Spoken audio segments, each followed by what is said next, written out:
Good afternoon and good morning. This is Mike Loy from Loyalty 360, and I want to thank you for attending today's webinar, Mind the Intelligence Gap, Get on Track to Earning Customer Loyalty, presented by Mark Harrington, Vice President of Marketing at Clutch. Today, Mark will share his insights on common data and intelligence issues hindering efficacy of customer loyalty programs and how to overcome these issues. And before we begin, we'd like to remind you that this, as well as other webinars, are recorded and will be available on loyalty360.org after the webinar. If you have any questions during the session, please just use your WebEx function on the side of your toolbar and we'll forward them to the presenter for a Q&A session at the end of the webinar. And with that, I will turn it over to Mark. Good morning. Thank you very much. Good morning and good afternoon. We have folks from all over, so I appreciate you taking time out of your busy schedules. We're going to be talking about different dimensions today of consumer data, customer intelligence, how that relates to customer experience, and then eventually how that can drive loyalty and evangelism.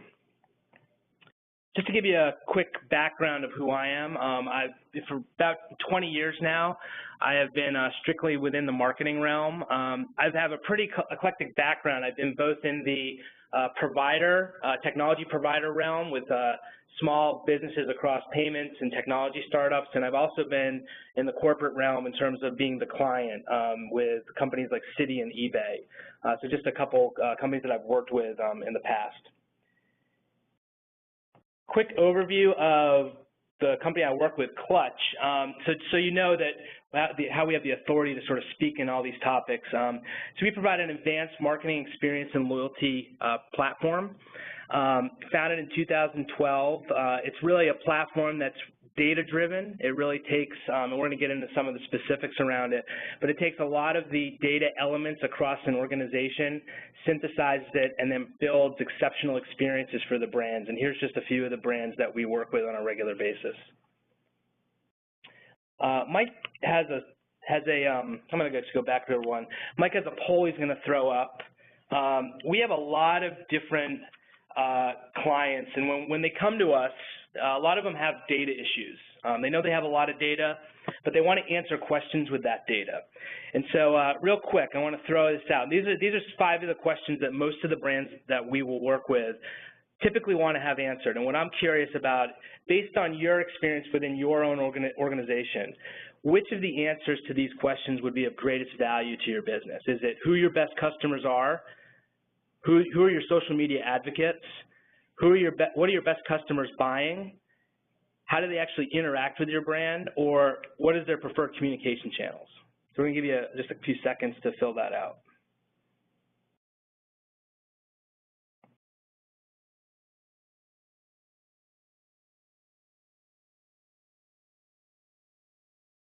And here's the result. So you're looking right now, most folks say seems pretty straightforward, right? Who are my best customers? And so we have 25% of the folks here are looking for that. And then also, right at number E, what are the preferred communication channels? And those are 2 real important ones, right? Because we're all talking about personalization now. So I not only want to identify who my best customers are, but I also want to target them and give them the experience that they're actually looking for. So we all know that intelligence it's interesting, right? It's not just, and it's valuable. But beyond that, the challenge that a lot of marketers have is, so if you look at this, 63% of marketers rate data collection as their top priority to drive their loyalty. Cross-channel insights typically drive about 22% year-over-year revenue increases in a typical brand, and 87% of marketers say data within their organization is underutilized as an asset. 77% of marketers are confident in a data-driven marketing solution, and 66% of marketers list personalized customer experience as a priority. So across most organizations, and we see this across an array of industries, marketers trust a data-driven solution. They know that the data basically will help them understand their customers better. The challenge is, how do they actually get to the answers within that data? So on the other side, only 44% of marketers say they're collecting customer behavior data, which is very interesting because when you look at an average organization today, they have about 10 to 12 different data sources that they're collecting customer data on in real time. So the average company right now manages 4 internal customer data sources. So that could be a POS system, It could be an e-com system. It could be middleware. We have a lot of clients who actually have multiple e-com systems. They may be working with different franchises. They may be working with resellers. They often have up to 5 and beyond social networks that they're engaging with, and most have at least one mobile application. Some have upwards of 3 or 4. So there's a tremendous amount of data. So most marketers have a massive amount of data. They simply don't know where it is or they can't access it. And so I've seen this in the organizations that I've been in where we would actually be sitting around the table. Somebody would ask a question, hey, how do we find our customer lifetime value? And we're looking at, is that in our POS? Is that in Oracle? We have a CRM here. Is it there? Is it over in Salesforce? And so we're really looking at it. We couldn't even figure out where exactly that data sat, let alone have the ability to extract it. And so the data is daunting because it's not just that it's fragmented across all these systems, but that it's also fast and furious. It's constantly coming. The marketers don't get a break in terms of the data stopping at some point. They're constantly getting new data. So a lot of it is they don't even know how to start given the organizational structure and resource limitations that they have. So this is the challenge, and we all talk about big data. This is from a marketer's point of view, the epitome of the big data challenge, right? There's a tremendous amount of volume, so the data is generating from millions of your users. The velocity is fast and furious. The variety is that it's fragmented and coming from all different directions, and you don't even know if you trust it. So there's veracity to it. Do I even trust the data because I don't know if this system A matches up with system B? So this is a lot of the issues that we see with these major brands. So there's a fast track to success. So we're going to walk through 4 fundamental steps in terms of understanding, collecting, synthesizing your data to get it so that it's manageable so that you can help drive experience with it. So the first is pretty simple. It's get it together. Synthesize your fragmented data. So the pitfall that most companies are seeing today is that they have upwards of 10 different customer data sources. So beyond that, there's massive amounts of data being generated from all of those in real time. So that data is generally all over the place, and the systems are not designed or were not implemented to talk to each other. So they're isolated and they're inaccessible in many cases. So the solution is typically to centralize it, which sounds really easy, right? You can centralize it and synthesize it. Generally speaking, when we're talking to a brand, they don't necessarily have the IT resources or even the experience in-house to have that capability where they can just centralize all that data. So a lot of these brands are looking to outsource it so that they can build a hub to gain a holistic view. So basically, you can have all these dimensions. So a good example, we have a brand we're working with right now. They have an e-commerce channel, they have a POS for their retail store, and they have social. So basically, when they go into, let's say they also have a mobile app.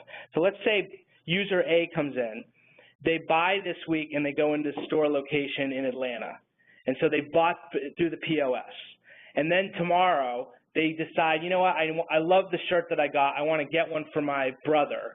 They go onto the website. So that's an e-com transaction. Those 2 transactions in many brands are viewed as different individuals, even though it was conducted by the same person. So the idea is centralizing that data allows you to synthesize and collate it, match it up, get it to that single individual so that you can get a holistic 360 view of how they're actually interacting with you across the channel. The second, and so this goes directly to what folks were asking, that 25% of you were saying, I would love to know who my best customers are. Most customers, when we sit down and talk to them, they can name their best performing location, they can name their best products, but when you ask them who their best customers are, what we call the MVC, the most valuable customers, they don't know. And often those individuals are driving up to 80% of their revenue.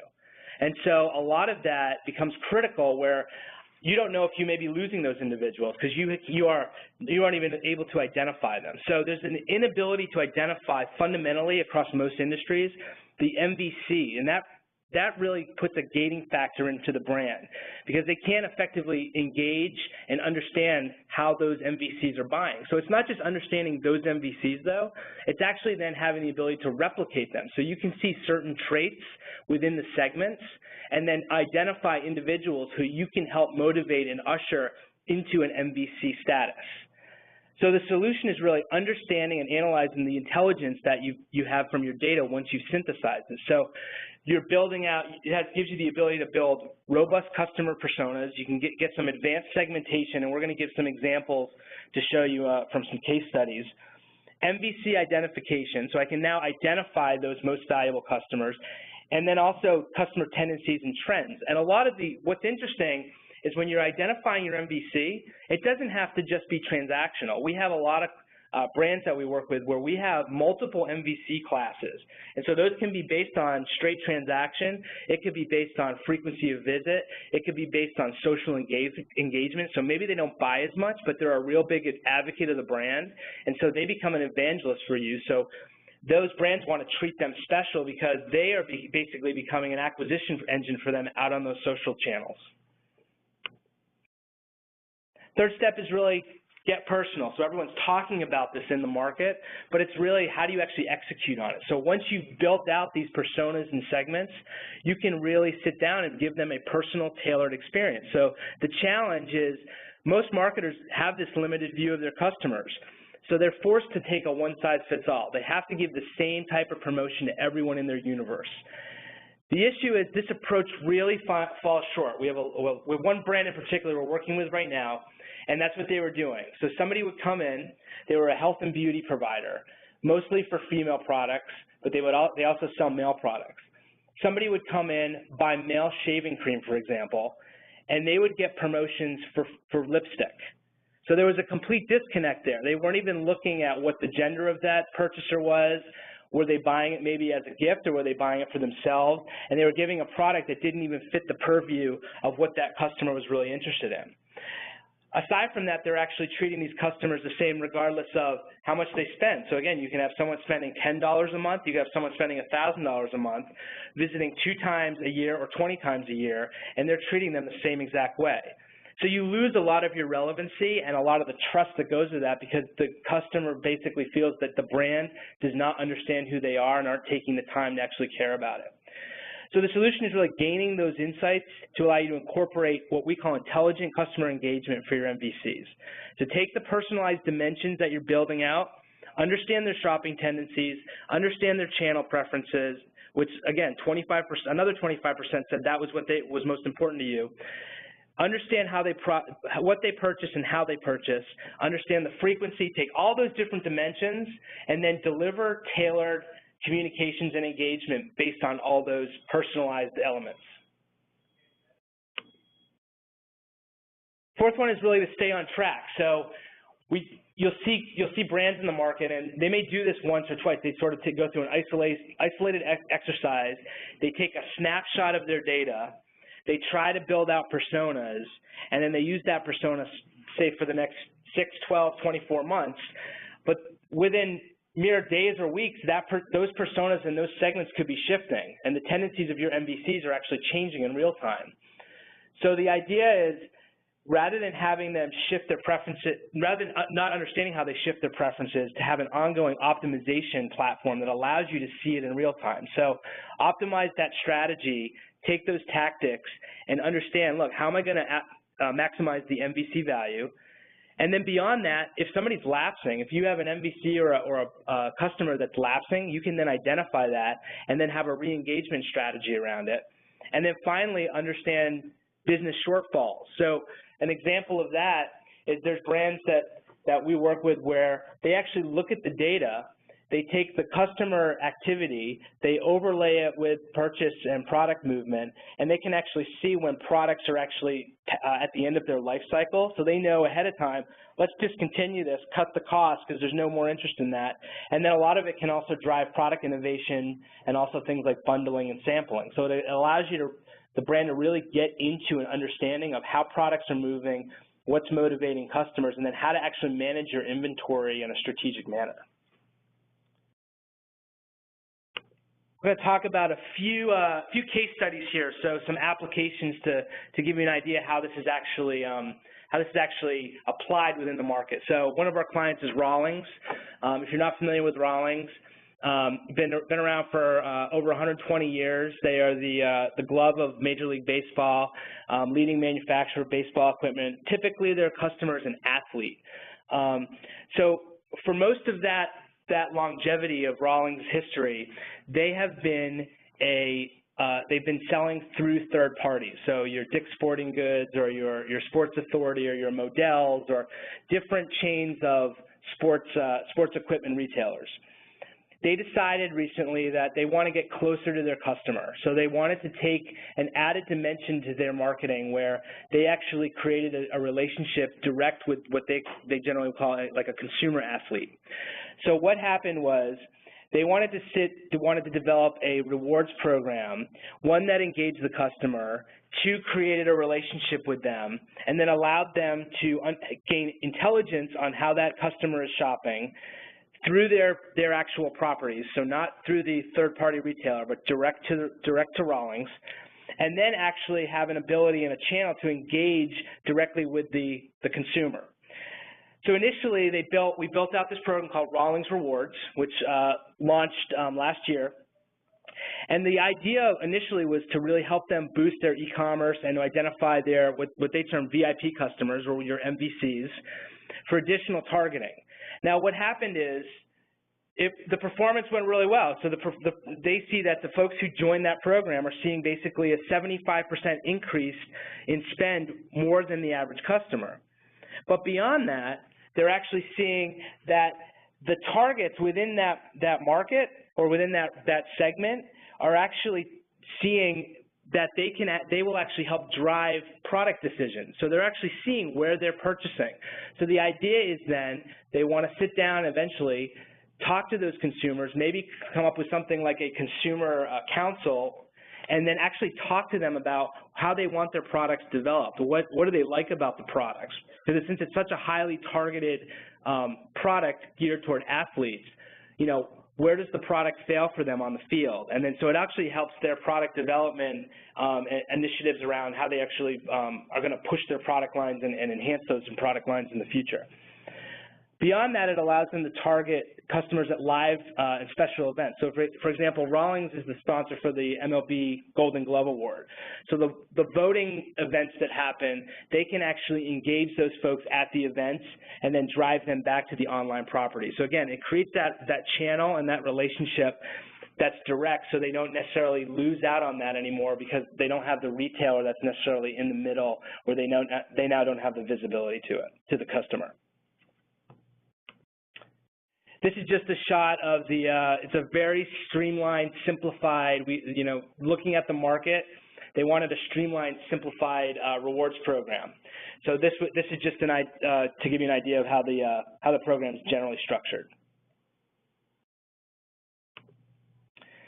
Another example, so Harley Davidson, another iconic brand.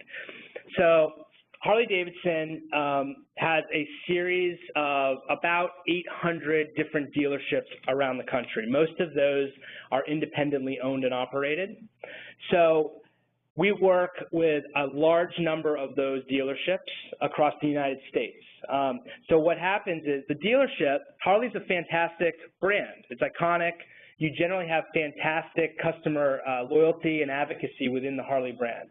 The challenge is for the dealership is actually creating the loyalty to the actual dealership itself. So what happens is, this is an example, this is Blue Springs Harley Davidson. It's the largest Harley dealership in the Missouri area, Kansas City, Missouri area. They needed to identify and understand different customer segments because they wanted to really extend the lifetime value. So the challenge of a Harley, different from a baseball glove, is a lot of times folks may be buying that bike one time in their life, right? They've saved up, they've bought a Harley, and they may never buy another Harley again. So it's not a repeat purchase for most individuals. The challenge for them is how do they extend the lifetime value of that individual and build an affinity to the actual dealership. So they wanted to build evangelism, ultimately drive referrals, and then build loyalty to the Harley Davidson brand, but also to their dealership. So we basically took in, synthesized their data sources, and that was across POS and e-commerce specifically, built a custom open roads rewards program, and then that gave them additional insight. And so it allowed them to personally create engagements across all their different channels to these individuals. And so the results, we identified an array of multidimensional MVCs. I'm going to show you them in 1 minute. across known and unknown customer segments. So you sort of had your traditional stereotypical Harley riders, and then there were other segments that can be identified that your brand may not even know exist. And so from there, they built out personal campaigns and engagements and focused on really supplementary products. So that could be gear, it could be supplements for the bike, it could be ancillaries, it could be services. So it's really getting them to have the full Harley experience once they actually engage and buy into their motorcycle. So here's a snapshot of some of the segments. So the top one, what we just call the Bulldog, this gentleman's name is Bulldog, his first-time biker. So this is sort of your stereotypical Harley rider, right? 45-year-old, Southern California. His biking is a lifestyle. He's a Hell's Angel member. And so that's sort of your stereotypical, what most people think of a Harley rider. But when you go into and you dig into actually the customer data and you synthesize it, you can actually pull out different classes of MVCs. And those classes can go well beyond these 4, but these are just 4 to look at. The second one, Mitch, he's a white-collar rider. So he's the CEO of a company. He has a lot of disposable income, so he basically owns a Fat Boy from Harley worth $19,000, and he buys a lot of gear. The next one is a Karen. She's a female, so it's a female segment. She's a weekend warrior. She actually races her bikes, buys a lot of gear, but she's buying high-end racing gear, and she wants the Harley name on it. And then finally, the bottom one, Walter, he's retired. So he's been saving. He's retired. He buys a Harley. He wants a CVO Road Glide, which is really your cruiser Harley Davidson, and he's going on longer trips. And so these 4 classes of customers are dramatically different. And so trying to give them a one-size-fits-all approach simply doesn't work. So it allows Blue Springs to really get targeted understanding and then targeted engagement to build trust, drive loyalty, and ultimately with the goal of earning evangelism and really making these folks advocates for the brand.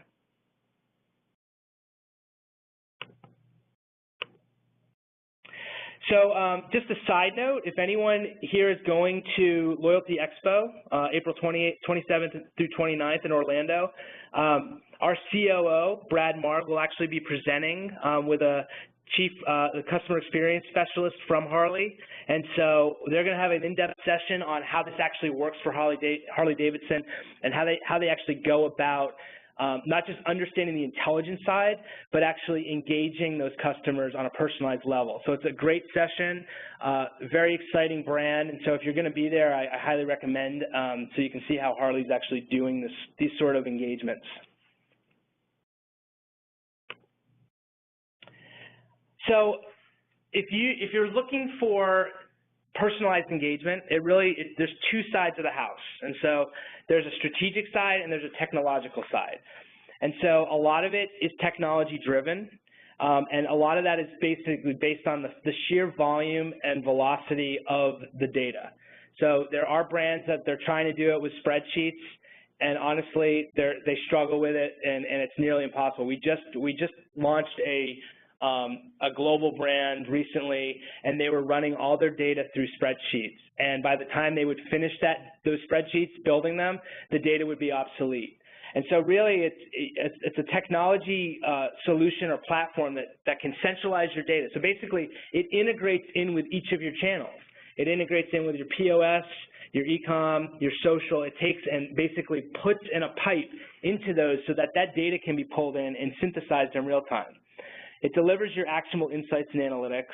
You can construct your personas and segments through the platform. You can facilitate personalized customer campaigns and engagements through that technology. Now, on the flip side, though, there's also a strong strategy component. And so there's a lot of pragmatic, targeted marketing approach that it develops integrated segment-specific campaigns and experiences.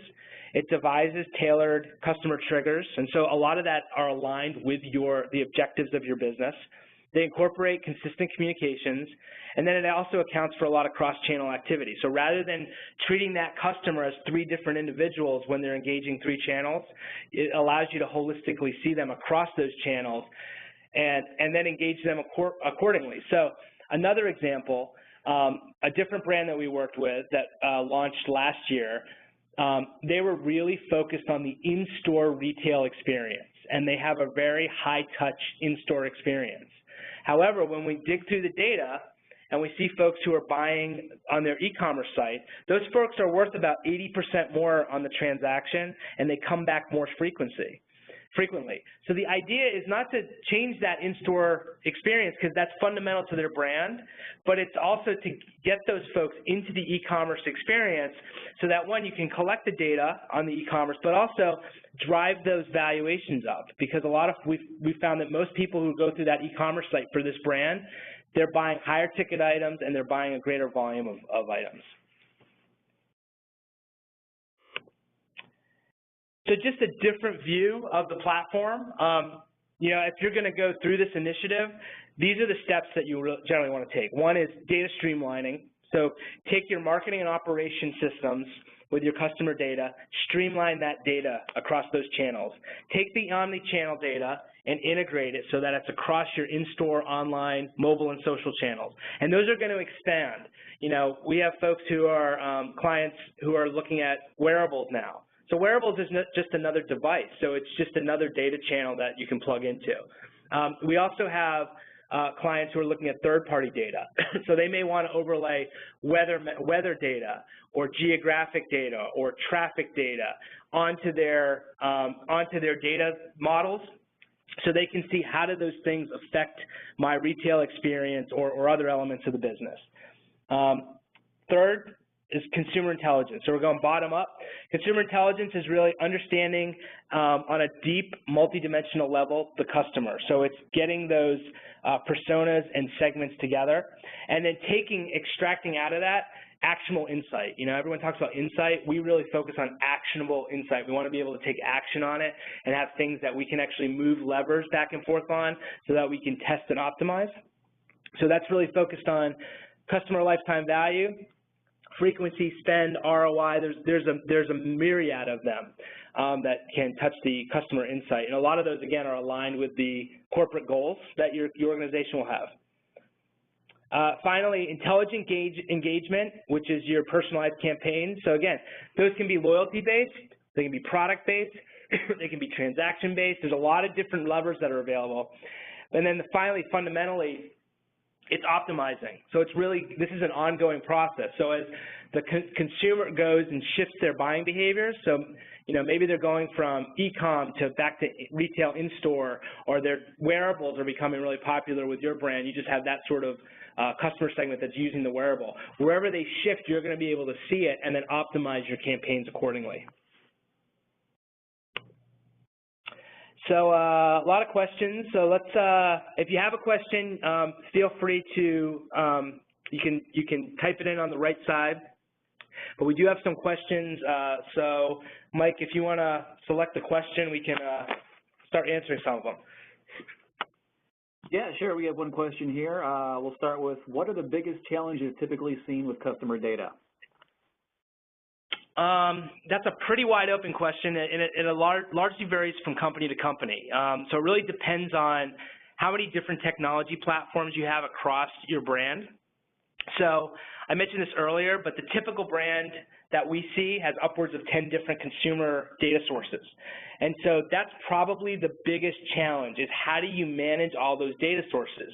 And so a lot of the challenges that we see is the tremendous complexity of that data needs to be centralized. And particularly if you're trying to do that internally, the challenge is with your resources. So we see a lot of major brands that come to us and say, I just can't get the resources, or I don't have the ability to hire a team of data scientists. How do I do it? And so that's probably the biggest data challenge that we see with a lot of brands. It's the volume, but then also the ability to get in-house resources to centralize that data. All right, thanks. Another question here we have. You talked earlier about some different data analysis and the case studies. What are the more common data points companies focus on? A lot of that, there's a wide spectrum of that, and we really like to align those with the goals of the company.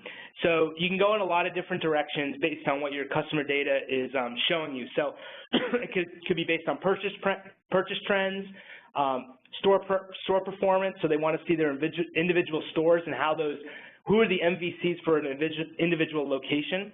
It could be product sales. So a lot of brands really try to focus on the customer to really understand who they are and how they behave, and then ultimately what motivates them, because they want to have that ability to tap into those motivation points.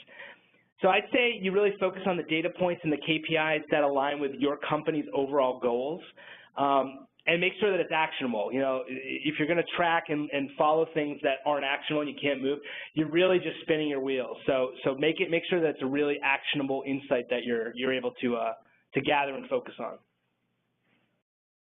All right, great. Another question here focuses on someone whose company actually tries to use data, but they say they're buried in spreadsheets, and we're wondering if you have any advice. Yeah, I talked a little bit about this. We just had a client that did that recently, and it's fundamental, right? Most folks are comfortable with spreadsheets, but they have given the volume of data, they have very finite limitations, and so we have a lot of clients that have the same problem. So once they see their data visualized, like in a segment or a persona or maybe a path to purchase, those type of formats, the data becomes immediately useful and easy to digest. So the spreadsheet is, unfortunately, it's not going to get most businesses there because of the sheer volume of data that they have in their databases and their different sources. So once you get that data visualized, though, you can focus on those few key KPIs and really get a good initiative and strategy around influencing the customer. Well, how would that work if a company already has an established CRM and ESP?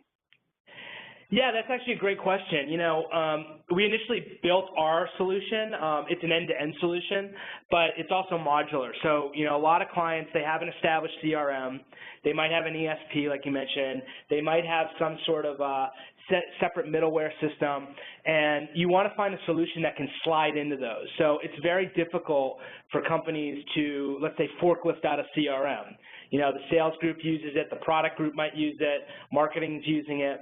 So the idea is, how do you find a solution that can actually slide in and then integrate with that CRM? And so that's what we find with a lot of clients that we work with. They have an established CRM. They're not going to have the ability to change out a CRM, just given the Herculean effort of it. So our solution generally slides into there. It connects with the CRM, and it data shares with it. So the CRM can collect data.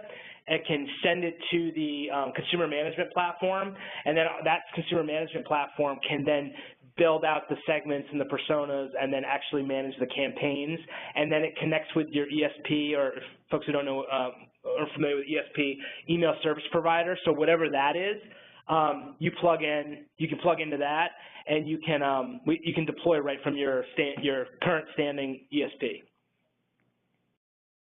All right, great. So do you have any insights on maybe who owns customer data in an organization? I know some organizations have a debate between IT and marketing and who should drive the technology solution.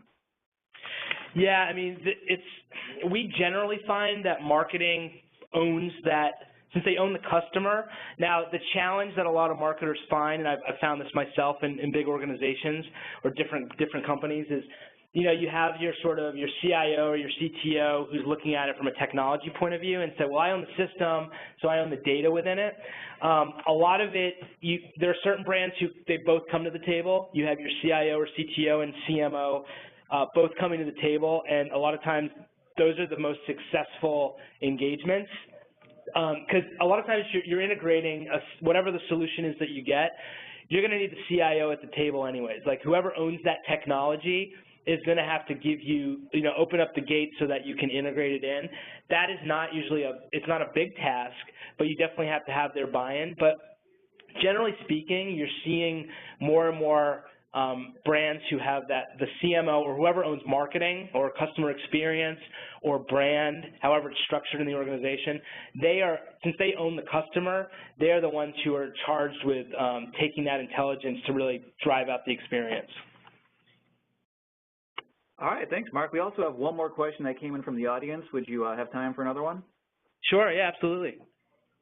All right, so they were wondering if if you could ask for any type of data to help in a loyalty marketing program, like what data would you think would be the hardest to get and what also would be the most valuable to get?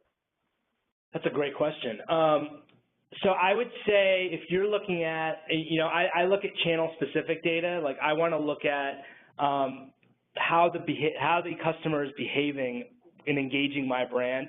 From there, that is generally where you're going to open up your ability to identify your most valuable customers. So, a lot of brands are really hot on social data. Social's great, but it gives you engagement points, but it doesn't show you if that person is actually a true customer. They may be just take Harley. Somebody may love Harley Davidson, but they don't own a Harley. They just love the brand. And so the idea is really, how do I get the data that really identifies the MVC? So a lot of that is really that engagement data within your different cross-channel systems.